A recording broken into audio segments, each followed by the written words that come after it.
If you're a first time investor in property, you need to have a checklist, you need to have guidelines, you need to have a agenda going forward. Otherwise it can cost you big. So I am put together this presentation to go through the checklist and the things that you should understand before actually jumping in and purchasing your first property or your first investment. So we're going to fly through these. Hopefully this leaves you with a very good understanding of next step or next actions that you need to complete, and just understand the whole process a whole lot better. So why is this important? Many first-time investors rush into deals. Now, a lot of people will say, no, we don't rush into it, or no, I'm very good at this thing. But they are usually constrained by time. They are usually influenced by the media, so the news and FOMO. And as much as people say we don't rush, they do everything opposite of what they should be doing, right? FOMO, the big thing, housing supply is down. Houses is down. Prices, I should put prices here, is going up. You need to get into property straight away. And what this causes is if you don't take the right approach, you're going to have financing issues where maybe you can't meet serviceability, or maybe you can't borrow as much as you thought. You're trying to get into a suburb that is just too expensive for you. You might be overpaying, especially now with a huge influx in the demand that's needed for the housing.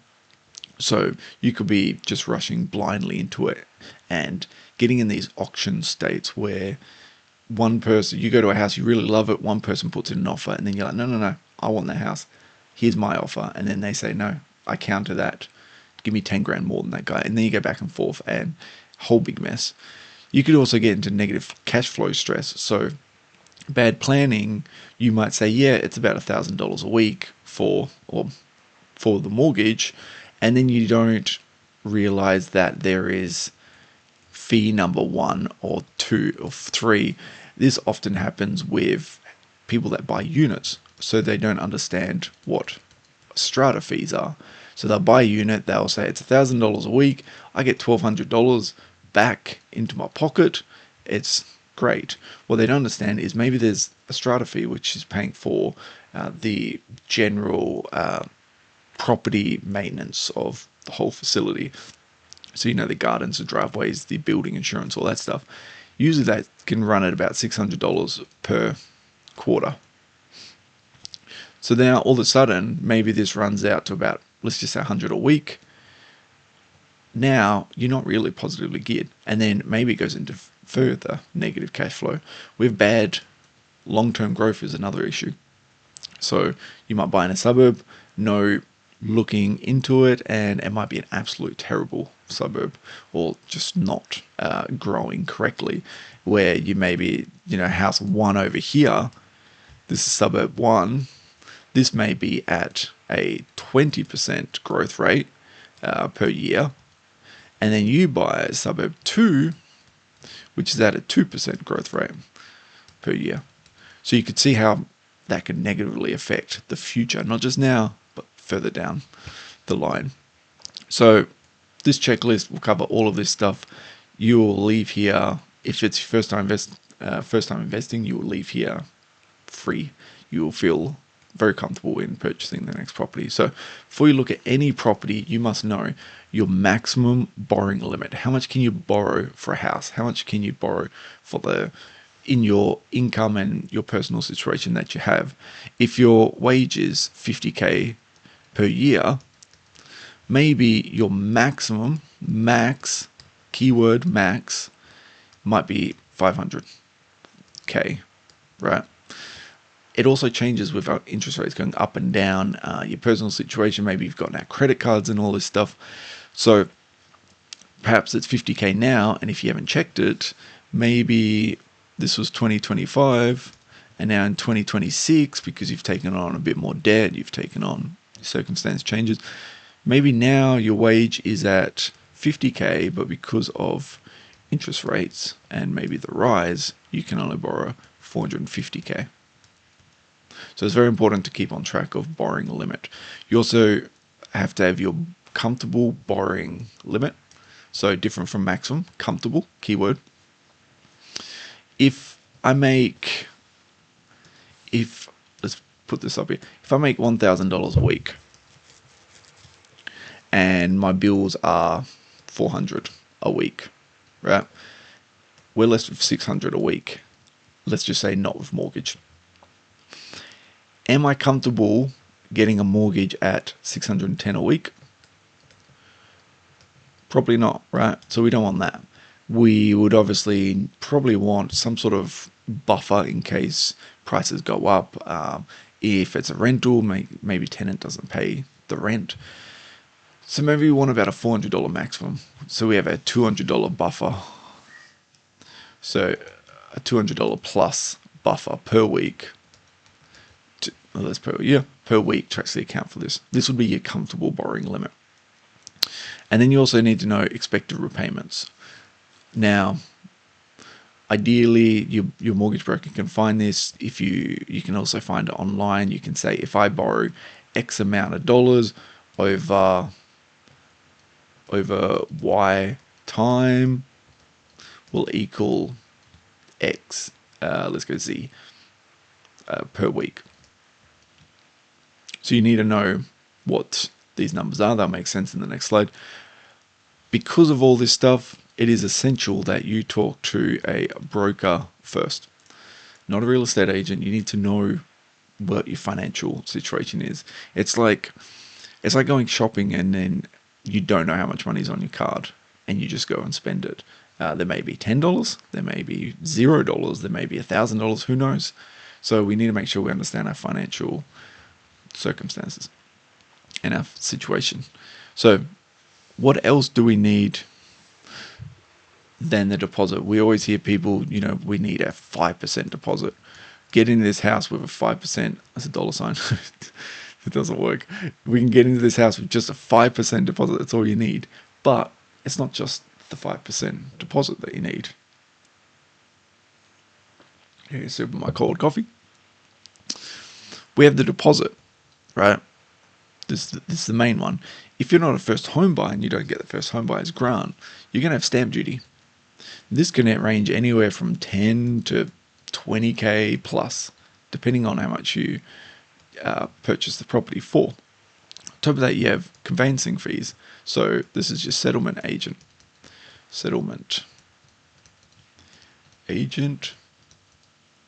And these can range anywhere from, we get 700 if you want a really, really cheap one, but normally they're about 1,400 for the whole thing.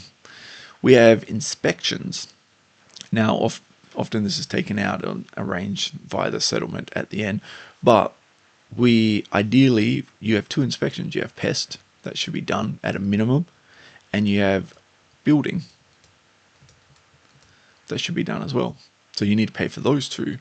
And then you also have buffer funds. So stuff like making sure, the mortgage transfer fee, the registration fee on the actual finance side, whether we need certain fees that need to be paid up front for if we're going to do property management. Maybe we need to make sure there's some funds for post-settlement for something that we're arranging for the house. So we need to make sure that we have some buffer funds. Rule of thumb, it's not a hard rule, but ideally you want to have about the 20 to 40K extra on top, unless it's your first home buyers, because a large portion of this is first home buyers grant. It's not FOB, it's FOB. Is your first home buyers, your stamp duty on this. So the next thing you need to do is you need to decide what you actually want the property to do. There's three main strategies, main ones. Obviously, you have your three main ones, which are here. And then within these, let's do it like this, there are also sub-strategies to each one of these. Like so. But overall, there is always these top three. Now, what's your strategy with it? What do you want to do? Often this also comes from what is your 5-year plan? What is your 10-year plan? and what is your immediate plan. So we can say a 1 year plan. Is it cash flow? Is it to buy properties and maybe let's just do property 1, property 2, property 3, property 4, like this. And maybe the goal is to get as much rent as possible, like so. So maybe our goal is out of these 400, we're going to want 600,000, $1,350 per week of rental income coming in. Maybe that's the goal, is we want to build a portfolio where it's slowly going up like this in terms of property 1, 2, 3. Would put it on the axis as properties over here, and we'd put time on this one. And maybe over time, we want properties to slowly go up. But what this is actually looking like, if we draw another scale here, is if we go time to income, it would start looking like this, because we're sort of going up with properties and the rental income is increasing. So cash flow is a big one, right? The equity growth, are we trying to, let's go blue one for this. Are we trying to gain the capital growth? So for example, Sydney, right? That we know Sydney has sort of gone up like this and it's not really stopping. Are we trying to just buy the property and then it grow up and up and up? This is usually this occurs around capital cities, very much so. So you have your capital city in here, like so. Excuse all my wonderful drawings. And then you have like a radius. Usually in this radius is the high growth areas. And then the next radius around is not as high growth, but it's still going up. So maybe this is double and then this is single. So are we trying to capital growth in terms of equity? So 400k is how much our mortgage is, and we want the value of the house to be 600k, which equals a 200k capital growth over time. Or is it the third one, is the value add method, which is the BRRRR method, the buy, renovate, refinance, and rent. So are we looking for a property where it's 400,000? I just did a video on this yesterday. Buy a $400,000 property, come in over a 3-month time progress. We're going to renovate the whole property. We're going to put 100k in. That 400k is now going to be 800k, and then we're going to withdraw all the equity out. This is obviously, they're all very, very different. Obviously, the cash flow is a slow growth. The equity growth is a little bit faster growth. And then the value add is if you really want to start building properties as fast as possible, as you can renovate, buy a property, renovate, pull out all the equity, pull out 100, 150k, and then use that 100, 150k to buy 2 more properties, renovate, pull it out. Now that buys 3 properties with that, and so on and so forth. So it really depends where you are in life and what you actually need to do.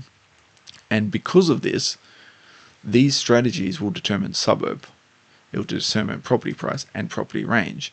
If you're going to buy a renovation project, it's probably going to be a rundown, and the price range is probably going to be low, and the suburb is going to be a developing suburb or a low socioeconomic suburb, so one where the wages aren't super high. And also older dwellings. But if we go through cash flow, then maybe the suburb's going to be a country town where we're paying $400 a week and we're getting in mortgage and we're getting $600 a week in rent return. So we're getting a large positive gear.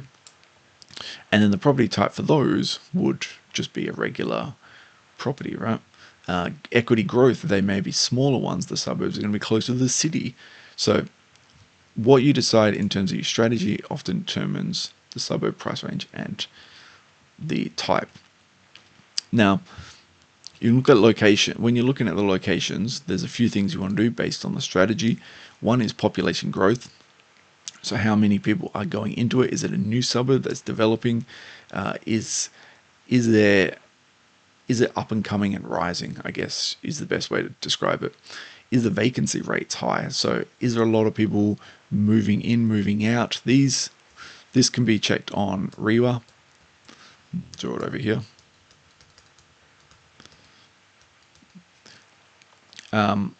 So that's a vacancy rate. The rental demand is also there. How fast are people getting into rentals? So you'll see, if you go on REWA in the suburb profile, you can see how many days it takes to rent the property. That can indicate rental demand in a lot of aspects. So is it taking 20 days to get a new tenant, or are these coming in within 1 day? I don't think it would be 1 day, but that would be indicate rental demand. Infrastructure projects. Is it a new suburb, and are they developing shopping centres? Is there schools being built? Is there railway projects coming around the suburbs? These would be infrastructure projects. And then the long-term price trends can be found on REWA as well. There's quite a few property sites. So smartpropertyinvestor.com is another one that we use a lot on this channel. But these will be your long-term price trends. Are they going up? Is the price ideally over 6% increase over a 10-year period?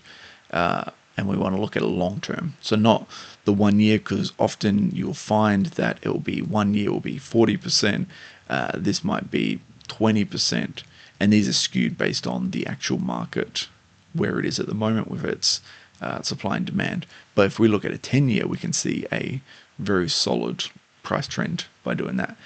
And in doing these and checking off all of these in here, you eliminate personal preference, hype, and one-off hotspot articles, which you'll be able to identify by long-term price trends. So are they just buying? Is there a lot of people flooding that suburb purely because of news or something that's going on in there? So very clear rules to avoid emotional decisions is you want to set something in stone. So this is an example one, but maybe a max price you want to say, I'm going to spend no more than 500 based on my comfortable limit that we spoke about above in the second slide, I think it was, which is why it's important to talk to your mortgage broker. You want to know minimum yield. So what's the return going to be? Is it going to be $400 return and of the property, which is X, let's just say is the mortgage price? If you're going to sell it, what's going to be the return after a 6-month increase, so you can get the yearly trend, the yearly statistic, and work that out. Are we doing a landside and on the main road? Now the biggest thing you'll notice in here, it doesn't matter what you put in here. The point is you have clear decisions to avoid the emotional decisions. You have clear rules, you have I'm doing this, that, and this, and then you analyze it. So you be really professional with property, which a lot of people aren't. They will say, yeah, I want to buy this and that, but then maybe they find the absolute perfect house, the little red house that's got some nice shrubbery outside and a long driveway. And then this one is maybe, let's just say, $590. And they say, it's only 90,000. So, yeah, I think we could afford that. And then it starts turning into emotional, because they're just comparing. It's only 90 grand. It's only probably $90 a week, maybe 100, 110. We could afford that. But we've already clearly defined in the slide above that if we have $600 per week to live, this extra 90 is going to be at $490. And are we comfortable in doing that with the buffer and everything? So it just stops that. And people will admit they don't do emotional decisions, but I promise you they do this all the time. Now, in terms of a team, the Avengers, what we should have is, at a bare minimum, you should have the mortgage broker, because you should have pre-approval, especially in today's market, is incredibly important. It wasn't super important in the past, but it gives you that competitive edge with putting in your offers and saying, I have pre-approval, here's my amount, and it actually looks better to the seller as well. conveyancer. So you don't need to engage them beforehand, but you want to make sure that you have one. When you do the contract, you're going to say, this is my settlement agent, the contract of offer. And it's the same as the building and pest inspection. It's not important right now, but you should have them in mind just to keep everything flowing. You don't want to get to the building and pest inspection time and then you be like, okay, let me shop around and find out who it is. Happens all the time, but I promise you, for a smooth ride, it is easier to do it at the beginning and just get the quotes. Say, okay, this is going to be my guy, I'm going to use you. And a property manager is very important, especially as a investor that's purchasing. You want to make sure you like the property manager, that they are established, and you just get along with them. They do the job properly, because then when the property does a handover, so if settlement, let's say, is on day one of settlement, and then it takes you, let's say, 14 days to find someone and then find a property manager, and then it takes you maybe another 7 days to do contracts and get everything sorted, and then it takes another 7 days for marketing for the property and stuff and all of this. We're at 30 days lost income, which is huge. That's $1,500 to $2,500. So make sure you just have all that set up. Now, optional accountant, depending on how you're buying the house. If you're first time investor, you're probably not going to use an accountant, but you can use it, completely up to you. This is to help putting stuff in trust and structuring everything correctly. You can also use a beautiful buying agent like myself, where we can help you find properties. So everything that you've got in here, the buyer's agent does everything what I've just told about in here. If you need something like that, link is in the description. Now, before making the offer, you need to calculate 4 things. Loan repayments, which goes back to the finance. Can you afford the loan repayments? Especially if interest rates are constantly moving, banks are going up and down. You want to make sure that the bank that you have, it's going to be between, let's just say, 500 per week and 600. It doesn't need to be exact, because it's always going to be other sort of fees, but you want to like a base. We want to know the rent income. So it's going to be 600. Maybe our rent income is going to be 620 to 700.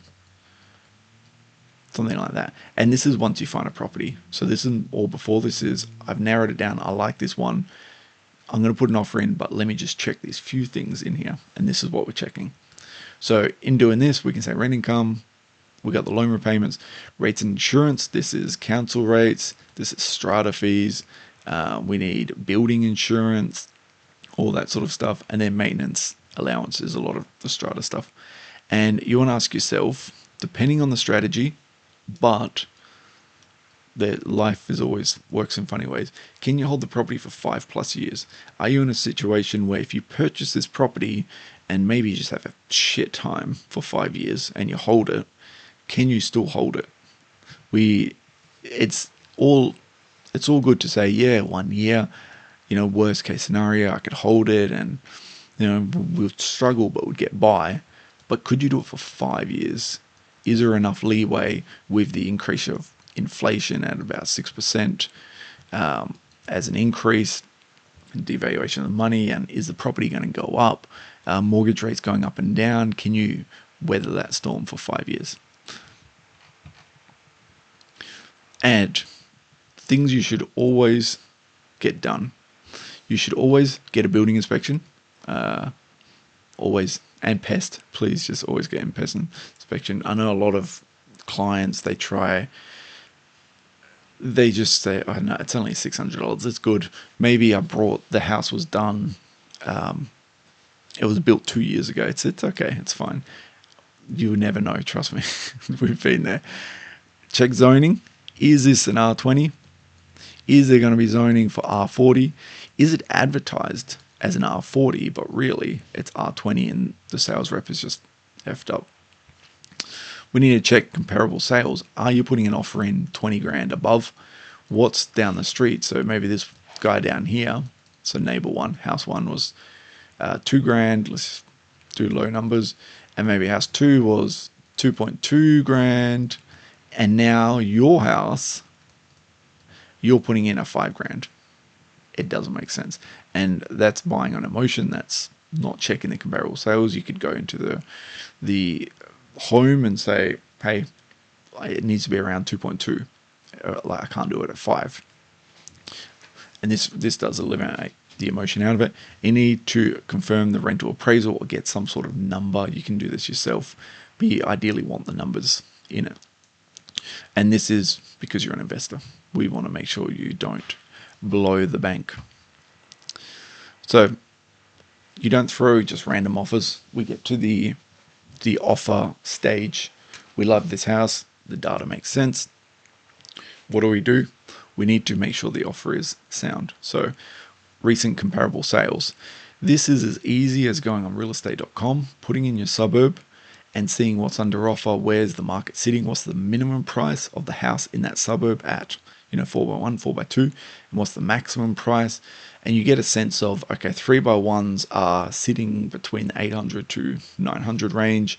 I can see 5 here, and you can see the evolution of the properties going from like a 1 bedroom, maybe it's an older, maybe it's a little trashed, and then all the way to the new fancy smick things, people in suits, and they have pools and all these luxuries, and you can see the price increase. You ideally want to actually get back-end data from it. So you ideally want to find stuff that is actually sold. This can be helpful with agents can help you get this sort of stuff, and this is where buyers agents make a huge impact. You want to know days on the market as well. Try to get your hands on this information. A lot of the properties aren't a huge amount, like they're not on for a lot of time in the current market, but if someone has been trying to sell for 6 months and they've got 100k, so they're saying, no, I want 100k maximum, and they've been on, let's just say, like 6 months, and they're still online, why would you go in at this 100k, right? So we could go in at 80k. You probably go a lot lower, but let's just say it settles on 80k. You can knock off 20 grand purely based on this single metric, right? And it could be even lower if they're really desperate on selling. You might come in at a 60k offer, and then it balances off to a 70k, and we're all parties agreed on 70k. So days on the market is huge. Seller motivation is also a huge part of this. It's hard to get this information, but when you go to the home open, you ask very specific questions. Why are they selling? How long's it been on the market? I've noticed, maybe I've noticed this issue with the property is a reason why that. And you usually pick up on what, like, the situation of the owners. Are they desperate to sell? They're just having some change. Maybe, just the dad's not, like the father or the dad, the husband is just not home anymore. And you can pick up a lot of information. Just actively listen, and just try to dig. And you'll find that there's many motivations, such as divorce is a huge one, such as death. So did the property belong to someone? You'll find you ask and they'll say, this was the owner's father's property, for example. So that would be a death in the family. And you pick up all these little things. With these, it doesn't feel nice, sort of offering lower amounts because of this. It feels kind of ethically wrong, but you still want to know the motivation. So a good example is with this deaf one, when we brought one of the investment properties for our personal one of my personal properties, there was a deaf in there that we had, and then it moved to the son, or the other partner. And then what happened is they passed away as well in the mid settlement part. So then it got extended even longer, and it turned out being a lot longer settlement than it should have been, which is completely fine. We sort of not accounted for it, but we were in a good position to wait the extended duration and stuff. But it's always good to understand what the motivations are and what the circumstances are from the seller. So your offer should be data backed. It should be within the criteria, and it should be emotion free. So you want to make sure you hit all of those things.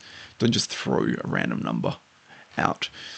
So to wrap it all off, I have a checklist in here. I'm going to post this on all my socials. So if you want to take a screenshot here. If you need it, it will be on the socials. You want to make sure that you have borrowing capacity confirmed. So with the mortgage broker, deposit and buffers are ready. So remember the 20 to 40K.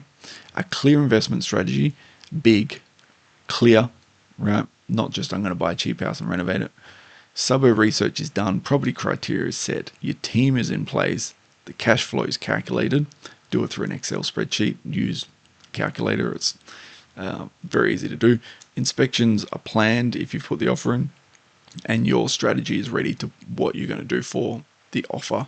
So I'm going to offer this amount based on this, and then when you go to put the offer in, you say, I want to offer this. I've noticed this property has been on the market for a long. I noticed it's kind of rough situation. I'd really love to take it off the seller's hands ASAP. So let's get a quicker settlement done, and leverage that in making the offer.